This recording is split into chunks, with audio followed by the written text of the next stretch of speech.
আম্মা, এই যে আপনার তো অনেক ক্ষুধা লাগছে, এই মুড়ি কটা খাইতে থাকেন, আমি ভাত তরকারি বসাইতেছি। বৌমা, তুমি সারাদিন বাইরে কাজ করো, আবার বাড়িতে আয়াও আমার সেবা করো। কি করবো মা কও? আমি তো অসল মানুষ, আমার এই পা দিয়ে আমি খাড়াইতে পারি না। আমার পঙ্গু মানুষ আমি, বাইরে এত খাটা খাটো খাইটাই আবার আমার গোসল করানো, আমারে খাওয়ান দেওয়া, আমারে সব কিছু করো বৌমা। আরে আম্মা, আপনি এসব কি কইতাছেন?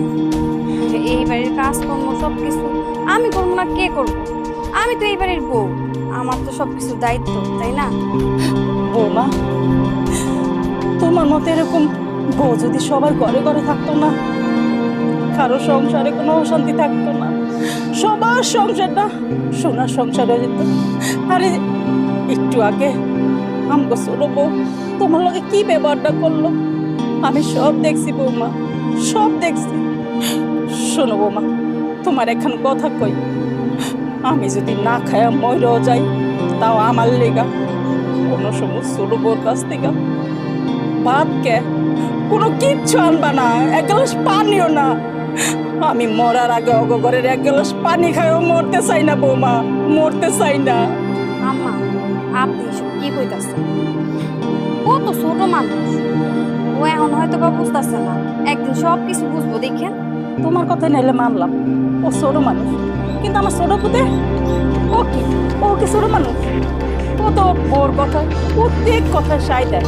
কই মার তো একটু খোঁজ খবর নেয় না, তোমার তো একটা আমার শিখায় না যে ভাবি তোমরা তো আমার বই এত কষ্ট করো, আমার মার চিকিৎসা করো, আমার মার সব কিছু দাও, আমি কয়টা টেয়া দিই।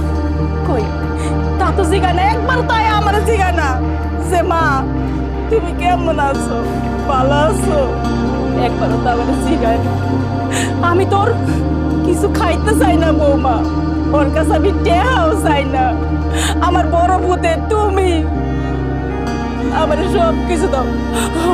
আমার বড় পুতে এত রোদের ভিতরে বৃষ্টির ভিতরে ভিজা রিস্কা চালায়, আমার সেবা সুস্থ করে, আমার ওষুধ খাওয়ায়, আমার কোন সময় কোনটা লাগবো তুমি আমার বড় পুতে দেহ।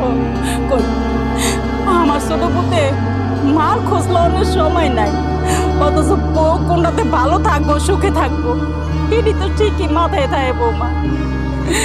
আল্লাহ, এদিন দেহার আগে আমার মরণ হইল না কে বৌমা, মরণ হইল না কে?